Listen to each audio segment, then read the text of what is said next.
চিত্র আমরা আপনাদেরকে দেখাচ্ছি। দর্শক, কোটা আন্দোলনের যে সমন্বয়ক সে ইতিমধ্যে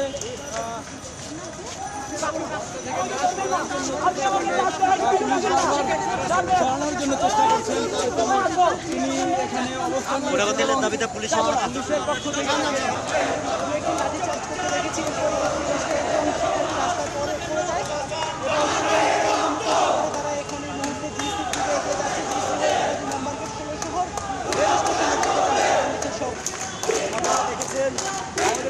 হামলা করেছে।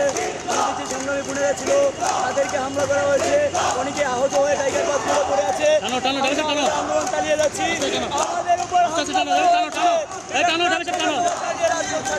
দিয়েছে আমরা আপনাদেরকে সেই চিত্র দেখাচ্ছি, পেছনে পুলিশের ধাওয়া, আমরা আপনাদেরকে সেই চিত্র দেখাচ্ছি। এবং আমরা দর্শক 2 নম্বর গেট এলাকায় পুলিশ এবং শিক্ষার্থীদের মধ্যে ধাওয়া ঘটনা ঘটেছে। আমরা দর্শক আপনাদেরকে দেখাচ্ছি সেই চিত্র,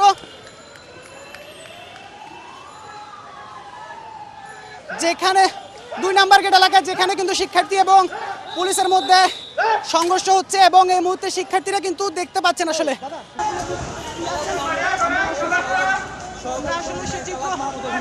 চিত্র আমরা আপনাদেরকে দেখাচ্ছি। দর্শক, কোটা আন্দোলনের যে সমন্বয়ক সে ইতিমধ্যে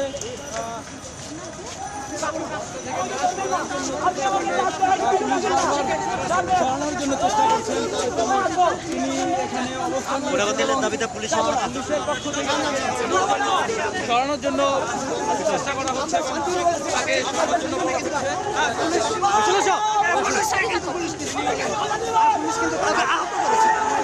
দেখছেন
একেবারে বন্ধ।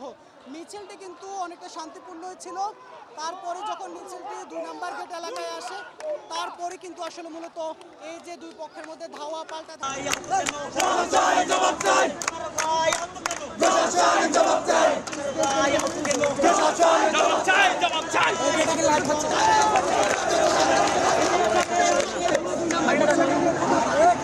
পানি খাবো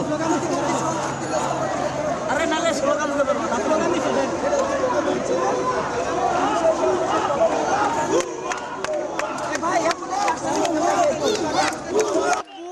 দাঁড়িয়ে যায়। তারপরে কিন্তু সেখানে সে আহত হয়ে যায়। রাস্তা অবরোধ করে তারা এখানে অবস্থান নিয়ে আছেন এবং স্লোগান দিচ্ছেন এবং পুলিশ